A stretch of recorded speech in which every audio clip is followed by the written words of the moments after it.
People call back and they say, oh yeah, you say you're getting more. So like, what does that mean? What can I get for mine? Blah, blah, blah. You're re-engaging the conversation. That's all you're trying to do with that marketing piece. You're not trying to get a deal over RVM. If you are, you're not doing it right, right? You're re-engaging the conversation. They don't remember what the number was 6 months ago or a year ago.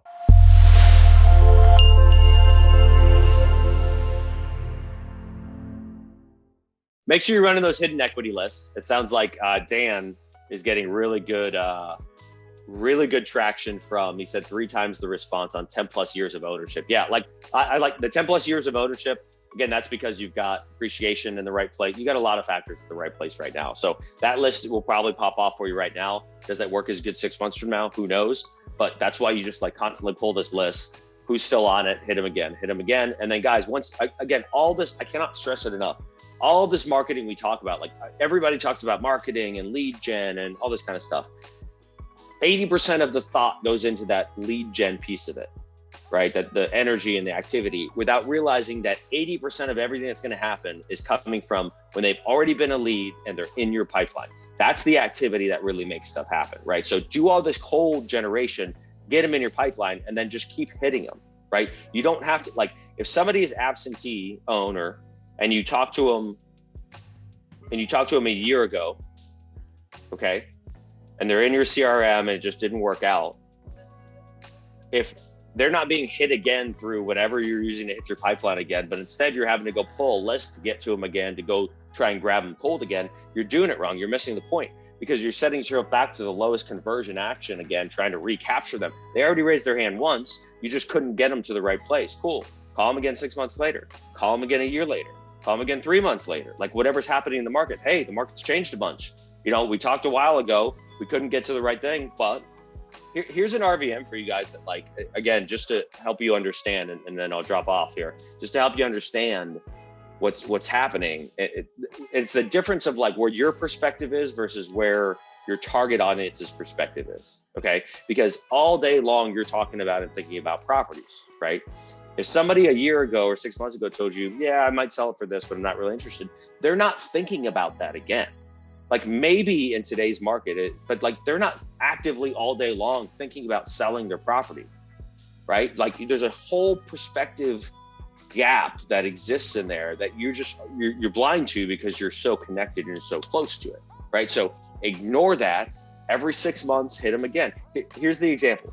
And this has worked because I had multiple operations who use this exact template and they crush it on deals, not just on getting a response. Here's what they do. They take everybody in their CRM that they haven't talked to in 3 months or more. Okay? Doesn't matter what they said. Anybody in their CRM. They drop an RVM to them that basically says, hey, it's so-and-so. We spoke a little while back about me trying to buy your property. We couldn't get to an agreement on the price.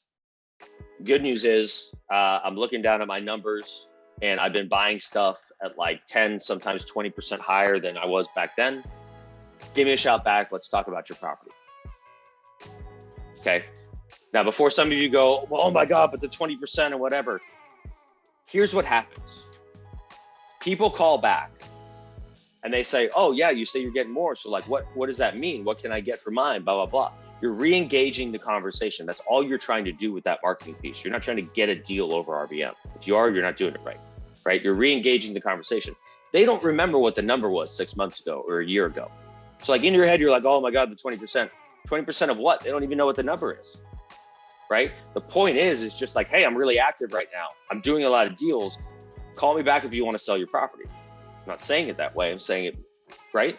So you guys understand that all this stuff sitting in your pipeline is where the deals are sitting. If you focus, you still have to do the cold traffic stuff. But if you focus for the next 45 days on taking all the stuff sitting in your CRM already and activating in multiple ways, direct mail, RVM, cold call, with better messaging, right? More targeted messaging, more targeted actions. If you have a sales team who can call these people one-on-one, you call them one-on-one. If you're used to using a dialer, you don't do it through the dialer. You want it as they're further down the pipeline. It's a higher conversion. They're worth more. How would you handle it? It's got to be handled on a level above with whatever your cold traffic is. That's the whole point of doing it that way. Because instead of trying to target 100,000 people, I have 1,000 that I can just now go gangbusters on in different ways. So that needs to be a major focus for you guys in June for sure. and into Q3. And again, I'll leave you with this that I started the call with today. This everything you are doing for marketing over the next 30 days is setting you up for the deals you're going to do in Q3, right? So make sure that make sure you're looking at it that way, whatever that means to you, right? So if it's like, I want to do this number of deals in Q3, so I'll start spending that amount then. No, you got to start doing it this month. This is the month that's going to set up your whole third quarter and get your marketing like really filling your pipeline so that deals start executing the right way in Q3.